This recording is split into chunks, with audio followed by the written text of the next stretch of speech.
സംപൂജൻ താഴത്ത്. അയ്യോ, എന്നാ വെറൈറ്റി പേരല്ലേ സംപൂജൻ. താങ്കൾ പറ്റിയ ആളെന്നാ തോന്നുന്നേ. ഞങ്ങളുടെ വീട്ടിൽ എല്ലാവർക്കും ഇങ്ങനെ വെറൈറ്റി പേരുകളാണ്. എന്റെ ചേട്ടനുണ്ട് ഉന്നതൻ. ഉന്നതൻ എന്തോ പുള്ളിയുടെ ജോലി? കിണർ കുത്തുന്ന ജോലിയാ. പേര് ഉന്നതൻ, ജോലി താഴോട്ട്. പിന്നെ എന്റെ അനിയനുണ്ട്. അവൻ ഈ ജോലിക്കും വേലയ്ക്കും ഒന്നും പോകത്തില്ല. സർവ്വസമയം വീട്ടിനകത്ത് മടിയും പിടിച്ച് ടിവിയും കണ്ടങ്ങ് ഇരിക്കുക. ആണല്ലേ? എന്തോ എന്റെ പേര്? ഉന്മേഷ്. ചേരും. നല്ല കുടുംബം അല്ലേ? കറക്റ്റ് ലോജിക്കായിട്ട് ചേരുന്ന രീതി തന്നെ ഇട്ടിട്ടുണ്ട്. ഞാൻ പിന്നെ ഈ റെയിൽവേയിലായിരുന്നു, ഇപ്പൊ റിട്ടയർഡ് ആണ്. റെയിൽവേ ഉദ്യോഗസ്ഥൻ? അതെ അതെ അതെ. ഞാന് റെയിൽവേയുടെ കോച്ച് ഫാക്ടറിയിലായിരുന്നു. സത്യം പറഞ്ഞ ഞാനൊരു റെയിൽവേ ഉദ്യോഗസ്ഥനെ കാണാനായിട്ടിരിക്കുക. കുറെ നാളായിട്ട് എന്റെ മനസ്സിൽ കിടക്കുന്ന ഒരു സംശയമാണ്. എന്തായിരുന്നു? ഇത്രയും വലിയ ട്രെയിൻ നിങ്ങൾ എങ്ങനെ ഉണ്ടാക്കുന്നത്? അയ്യോ, അത് ഭയങ്കര ഒരു പ്രോസസിംഗ് ആണ്. അതെങ്ങനെയാ? വിശാഖപട്ടണത്താണ് ഈ കോച്ച് ഉണ്ടാക്കുന്ന ഫാക്ടറി. അവിടെ ഒരു മെഷീൻ ഉണ്ട്. അതിലോട്ട് നമ്മൾ ഈ ട്രെയിൻ ഉണ്ടാക്കാനുള്ള ഇൻഗ്രീഡിയൻസ് എല്ലാം കൂടെ കയറ്റി ഇറക്കി ബാക്കിക്ക് തെള്ളി ഇറക്കി അങ്ങ് വിടും അങ്ങ്. എന്നിട്ട് എന്തുവാ, നമുക്ക് ആവശ്യമുള്ള നീളം വരുമ്പോ കട്ട് ചെയ്യും, പുറയിൽ ഇൻഡു അടിക്കും, പറഞ്ഞു വിടും. പിന്നെ നീളത്തിന് കട്ട് ചെയ്യും, പുറയിൽ ഇൻഡു അടിക്കും, പറഞ്ഞു വിടും. പിന്നെ നീളത്തിന് കട്ട് ചെയ്യും, പുറയിൽ ഇൻഡു അടിക്കും, പറഞ്ഞു വിടും. ഹിന്ദു ലീവ് ആണെങ്കിൽ എന്ത് ചെയ്യും? ഹിന്ദു ലീവ് ആണെങ്കിൽ ബിന്ദു അടിക്കും. എടാ, ഹിന്ദു എന്ന് പറഞ്ഞ ഗുണചിഹ്നം അടിക്കുന്ന ട്രെയിനിന്റെ പുറയിലുള്ള. ഞാൻ ചോദിച്ചോട്ടെ, യഥാർത്ഥത്തിൽ നിങ്ങൾ ട്രെയിൻ ഉണ്ടാക്കുന്ന സ്ഥലത്താണോ ജോലി ചെയ്യുന്നത്, അതോ സിപ്പപ്പ് ഉണ്ടാക്കുന്ന കമ്പനിയിലാണോ ജോലി? സിപ്പപ്പ് കമ്പനിയിൽ. ട്രെയിൻ കമ്പനിയിൽ. അപ്പൊ എന്തായാലും വന്നത്, ഇങ്ങോട്ട് വന്നതിന്റെ ഉദ്ദേശം എന്താണെന്ന് പറ. എനിക്ക് അടുത്ത മാസം അമേരിക്കയ്ക്ക് ഒന്ന് പോകണം. അതിന് അമേരിക്കയിലേക്ക് പോകുന്നത്? അല്ലാതെ അമേരിക്ക എന്റെ അടുത്തോട്ട് വരത്തില്ലല്ലോ. ഇതൊക്കെ ഒരു സെക്കൻഡ്. അല്ല, നിങ്ങൾ രണ്ടുപേരും പഴയ ആൾക്കാരല്ലേ, പഴയതൊക്കെ വീഡിയോ എനിക്കറിയാം. പോട്ടി കട്ട് ഇല്ല, പോച്ച എഡിറ്ററാ. എന്നാ പോച്ച എഡിറ്റർ അങ്ങോട്ട് മാറി നിൽക്കി. എന്റെ ഇപ്പോഴത്തെ വിഷമം എന്തോന്നറിയോ? എന്താണ്? എനിക്ക് 2 മക്കളേ ഉള്ളൂ. അതാണ് വിഷമം? അതല്ല, പിന്നെ മൂത്തത് മോന്, ഇളയത് മോളാണ്. ഓക്കെ. അവളെ ഞാൻ ബ്രിട്ടനിൽ നേഴ്സിംഗ് പഠിപ്പിക്കാൻ വിട്ടു. ഗുഡ്. ഇല്ലാത്ത കട ഉണ്ടാക്കിയാണ് ഞാൻ അവളെ പഠിപ്പിക്കാൻ വിട്ടത്. അല്ലേലും അങ്ങനെ തന്നെ ഇല്ലാത്തപ്പോഴാണ് നമുക്ക് ഈ കടം ഉണ്ടാകുന്നത്. അതല്ല, ഞാൻ കൊളോക്കിയലായിട്ട് പറഞ്ഞാണ്. ഇവളുണ്ടല്ലോ എന്റെ മോള് സുകന്യ, ബ്രിട്ടനിൽ ചെന്നിട്ട് അവിടെ ഒരു സായിപ്പുമായിട്ട് അങ്ങ് പ്രേമമായി. അയ്യോ, എന്നിട്ട് അവനെ കല്യാണം കഴിച്ചു. നിങ്ങളത് സമ്മതിച്ചോ? ഞാൻ സമ്മതിച്ചു. കാരണം ഇവന്മാർ 2 നൂറ്റാണ്ട് നമ്മളെ അടിമകളാക്കി വെച്ചല്ലേ. ഞാൻ വിചാരിച്ചു ഒരു കുടുംബമെങ്കിൽ ഒരു കുടുംബം നമ്മുടെ അടിമയായിട്ട് അവിടെ അടിമയായിട്ട് കിടന്നോട്ട് ഞാൻ അത് പൊളിച്ച്. എന്നിട്ട് അപ്പൊ ഈ വന്ന കുഴപ്പം ഇതല്ല, ഈ സായിപ്പ് മരുമോനില്ലേ, ആ കൊച്ചനും ഈ കുന്തപ്പനാണ്ടി കളിക്കുന്നതാ. എന്താ കുന്തപ്പനാണ്ടി? ഏത്? ഇതില്ലേ ഈ ഇങ്ങനെ ഇത് മഹത്തായ എന്റെ ഗോൾഫ് കളിയാണോ നീ പറഞ്ഞ കുന്തപ്പിനാണ്ടി? ഈ ഗോൾഫ് കളിക്കുന്ന ഈ സായിപ്പും മരുമോനും. അപ്പൊ എന്റെ മോള് സുകന്യ അവിടെ ചെന്ന് അവനോട് വീം പഠിച്ചു വെച്ചേക്കുവാ. അവിടെ അച്ഛൻ, അതായത് ഞാനും ഇന്ത്യയിലെ വലിയ കളിക്കാരനാണ് ഇത്, ഗോൾഫ് കളിക്കാൻ. ആ പന്നക്കൊച്ച് പറഞ്ഞു. അതുകൊണ്ട് പണി എനിക്കല്ലേ വന്നേ. മരുമോൻ ഇപ്പൊ അമേരിക്കയിലോട്ട് ക്ഷണിച്ചേക്കോ എന്നെ ഒരു ടൂർണമെന്റിൽ പങ്കെടുക്കാൻ. ഇതിന്റെ നല്ല കാര്യമല്ലേ, നല്ല കാര്യമല്ലേ. എന്തോ അറിയാം മത്സരം. അവിടെ അമേരിക്കയില് ഒരു പെങ്കൊച്ച് കോൺ ഐസ്ക്രീം തിന്നോണ്ട് ഇങ്ങനെ പൊക്കി പിടിച്ചിരിക്കുന്ന ഒരു പ്രതിമയില്ലേ, ആ പ്രതിമയിൽ ഈ ബോൾ അടിച്ച് കൊള്ളിക്കണം ഞാൻ. മറ്റേ ആ കടലിന്റെ കരയിലേക്കുന്നതാണ്. അത് തന്നെ, കോൺ ഐസ്ക്രീം പിടിച്ചോണ്ട് പെങ്കൊച്ച്. തെറ്റി സംഭവം. അത് കോൺ ഐസ്ക്രീം അല്ല, പിന്നെ അത് മറ്റേ ചോക്കോബാർ. കോൺ ഐസ്ക്രീമാ? എനിക്കറിയാം, എന്റെ കൂട്ടുകാരൊക്കെ അവിടെ ഉണ്ട്. ചോക്കോബാറാണ്. എന്റെ പൊന്നു കൂട്ടുകാരെ, ഇന്നലെ എന്റെ മോൾ എനിക്ക് ഫോട്ടോ ഇട്ട് തന്ന കോൺ ഐസ്ക്രീം തർക്കിക്കല്ലേ, അത് ചോക്കോബാറാണ്. കോൺ ഐസ്ക്രീം ആണ് കാക്ക എപ്പോഴെ കൊത്തിക്കൊണ്ട് പോയേനെ. പുല്ലുവട്ടി, എന്റെ റെയിൽവേ പാളവേ, നിങ്ങൾ ഉദ്ദേശിച്ചത് ലിബർട്ടി ഓഫ് സ്റ്റാച്ചുവിന്റെ കാര്യമാണോ? ആ ബർത്ത് തന്നെ. അമേരിക്കയുടെ മഹത്തായ പ്രതിമയാണ് ഇവന്മാർ ഐസ്ക്രീം കൊണ്ടുവച്ചേക്കുന്നത്. എടോ, അത് പന്തമാണ്. പന്തമാണോ? ആ പന്തം. എങ്കിൽ ആ പന്തത്തിൽ ബോൾ അടിച്ച് കൊള്ളിക്കുന്നതാണ് മരുമോൻ വെച്ചേക്കുന്ന ബെറ്റ് ഞാനുമായിട്ട്. അല്ല, ഞാൻ ചോദിച്ചോട്ടെ, ഞാൻ ഇതൊക്കെ നിങ്ങളെ പഠിപ്പിക്കാം. ഇത് പഠിപ്പിച്ചാൽ എനിക്കുള്ള ഗുണം എന്താണ്? അച്ഛന്റെ ഫീസ് എത്ര രൂപയാണ്? 25,000 രൂപയാണ്. പൈസ കുറയാതെ അഡ്വാൻസ് ആയിട്ട് അങ്ങോട്ട് തരും. ഇല്ല, ഞാൻ അണപ്പല്ല അടിച്ചാൽ കളാക്കും. അല്ല, തരണ്ട. പൈസ തരുമെന്ന് പറഞ്ഞാൽ അനുഗ്രഹിച്ചിരിക്കുന്നു. പിന്നെ വേറെ ഗിഫ്റ്റും ഉണ്ട്. എന്താണ്?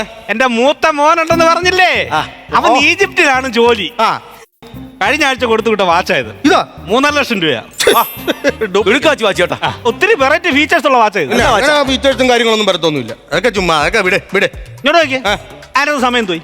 ഇതിനകത്ത് ഇപ്പൊ 10 മണി, ഇതിനകത്ത് 12 മണിയായി. വില കൂടിയാൽ അങ്ങനെ 2 മണിക്കൂർ തള്ളി നിൽക്കും. ആ പഴയ വാച്ച് അടിച്ച് കളഞ്ഞു. ഇത് കൊള്ളത്തെ വാച്ച് കൊള്ളില്ല, ഇവിടെ ഈ ഭാഗത്തോട്ട് കളാം. എന്തോ കഷ്ടമെന്ന് പറയാം. ഇതിന് വേറെ ഉണ്ട്. എന്താണ്? ഇതിന്റെ കീ ഇല്ലേ, ഈ കീ പിടിച്ച് തിരിച്ചാൽ പൈസ കിട്ടും. ചുമ്മാ കിട്ടുമെന്ന്. ആണ്ട്രാ അത് ഓടിച്ച് പറിച്ച് കളഞ്ഞു. ഞാൻ ചുമ്മാ അത് മോശമായി പോയി സാറേ. സാർ എന്തിനാണ് ആര് കയറി പിടിച്ചത്? പിന്നെ 3 ലക്ഷം രൂപ എന്നെ കെട്ടി കൊതി പോലും തീർന്നില്ല. അത് ഓടിച്ച് നാശമാക്കിയിടാ കോക്കടാ. ഇത് കണ്ടോ? അല്ല ഞാൻ അത് അങ്ങനെ ഇതിനകത്ത് പിടിച്ചെന്ന് തിരിച്ചപ്പോഴത്തേക്കും പെട്ടെന്നത് 25,000 രൂപ വേണം അത് ശരിയാക്കാൻ. എത്ര? 25,000 രൂപ വേണം ശരിയാക്കാൻ.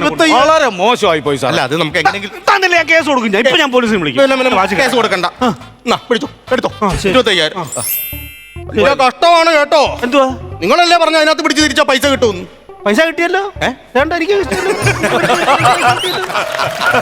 പൈസ ആർക്കാരും കിട്ടിയാ പോരെ. തിരിക്കുമ്പോ പൈസ ആർക്കാരും കിട്ടിയാ പോരെ. ഏറ്റ പണിയാ വന്ന് കയറിയിരിക്കുന്നത്. അല്ല പണിയാ. അപ്പൊ പഠിക്കണം ഗോൾഫ് പഠിക്കണം. നമുക്ക് ആദ്യം ഈ കോസ്റ്റ്യൂം പറ്റില്ല. ഞാൻ ഈ ഇട്ടിരിക്കുന്ന ഡ്രസ്സ് കണ്ടോ, ഏകദേശം ഇതുപോലുള്ള ഡ്രസ്സ് കണ്ടിട്ട് വേണം നമ്മൾ ഗോൾഫ് കളിക്കാനായിട്ട്. അതിനെ പരിഹാരം ഉണ്ടാക്കി തന്നാ പോരെ. കളർ വേറെ ആയാലും കുഴപ്പമൊന്നും. ഇത് സംഭവം എന്താണെന്നറിയാമോ? നമ്മൾ ഈ ഒരു വഴിക്കിറങ്ങുമ്പോൾ നമ്മൾ ഇതെല്ലാം കാണും, ഉദ്ദേശം കാണും.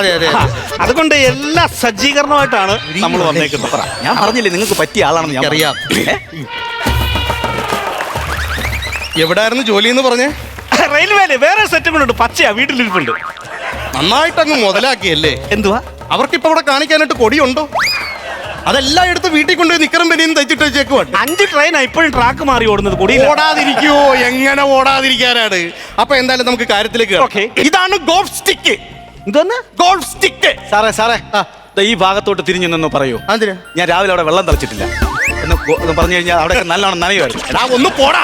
ഇതാണ് ഗോൾഫ് സ്റ്റിക്ക്. ഗോൾഫ് സ്റ്റിക്ക് മനസ്സിലായോ? നമ്മൾ ശ്രദ്ധിക്കേണ്ട ഒരു കാര്യം എന്ന് പറഞ്ഞു കഴിഞ്ഞാൽ, കാരണം എന്നെ ഇത് പഠിപ്പിച്ചത് എന്റെ എഡ്വേർഡ് സാറാണ്. ആണോ? പിന്നെ സായിപ്പാണോ പുള്ളി? എഡ്വേർഡ് സായിപ്പ് പുള്ളിക്കാരൻ എന്ന് പറഞ്ഞ ഇന്റർനാഷണൽ പ്ലെയർ ആയിരുന്നു. പുള്ളി ഇത് പഠിപ്പിക്കാന്ന് പറഞ്ഞാൽ പുള്ളി കൂടെ നിന്ന് പഠിപ്പിച്ചു തരും. അതായത് ഈ ബോൾ ഇവിടെ വെച്ചിട്ട് പുള്ളി ഇങ്ങനെ അങ്ങ് നിൽക്കും. എന്നിട്ട് പറയും ഐസക് കം ഓൺ അടിക്കൂ. അപ്പൊ ഞാൻ ചിന്ത അറിയാം, ഫസ്റ്റ് അറ്റംപ്റ്റ് ആയിരുന്നു. ഫസ്റ്റ് അറ്റംപ്റ്റ് തന്നെ ഇങ്ങനെ പിടിച്ചിട്ട് ഒറ്റ അടിയാണ് തെറിച്ചങ്ങ് പോയി. ബോളല്ല, മറ്റേ പഠിപ്പിച്ച ആളുണ്ടല്ലോ പുള്ളിന്റെ ഈ കാലിന്റെ ഈ കണ്ണ് അതിപ്പോ ഇല്ല. പുള്ളി ഇല്ലയോ? ഒറ്റ അടി കളഞ്ഞില്ലേ. അപ്പം മരുമോൻ സായിപ്പാണെന്നല്ലേ സായിപ്പാണ്. അപ്പോ നമ്മൾ ചെയ്യേണ്ട കാര്യം എന്ന് പറഞ്ഞാൽ ആദ്യം ഇതിങ്ങനെ പിടിക്കുക. ഇങ്ങനെ പിടിച്ചിട്ട് നൈസ് ലെങ്ത് നോക്കിയിട്ട് നൈസായിട്ട് ഇങ്ങനെ തട്ടുക. മനസ്സിലായോ? ഓക്കെ.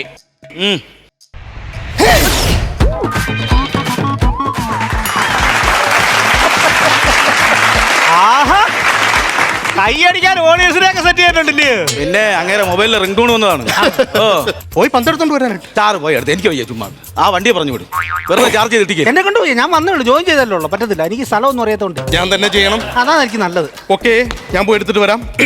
പക്ഷെ കൊള്ളാം കേട്ടോ പുള്ളിയെ. പുള്ളി അതല്ല നിങ്ങൾ പറഞ്ഞോളന്നില്ല, പുള്ളി അടിച്ച് തെറിപ്പിച്ച സംഭവം. ആരടിച്ച് തെറിപ്പിച്ചെന്ന് പോയ നോക്കണ്ടില്ല. നിങ്ങൾക്ക് വേറെ ജോലിയുണ്ട്. ആര് പറഞ്ഞു വിട്ടിട്ട് ഇങ്ങോട്ട് വന്നതാണ്. ഞാൻ നേരത്തെ പറഞ്ഞ കള്ളമൊന്നുമല്ല. പുള്ളി അടിച്ച് കളഞ്ഞെന്ന് പറഞ്ഞ ബോളായത്. പുള്ളിക്ക് അറിയത്തില്ലേ? അറിയത്തില്ല, കൊള്ളിച്ചിട്ടില്ല ഇതുവരെ. അയ്യോ, അപ്പൊ ഞാൻ ഇനി എങ്ങനെ എന്റെ മരുമോനോട് മത്സരിക്കാൻ പോകും? നിങ്ങൾക്ക് ഞാൻ ഒരു കാര്യം, പുള്ളിയെ പോലെയല്ല വേറെ ഒരുപാട് പേര് കൂടെ ഇങ്ങനെ പഠിക്കണമെന്നൊക്കെ പറഞ്ഞു വരുന്നുണ്ട്. പലതും കണ്ടും കേട്ടും ഒക്കെ എനിക്കും കുറച്ചൊക്കെ അറിയാം. നിങ്ങൾക്ക് അത്യാവശ്യം പഠിച്ചാൽ പോരെ.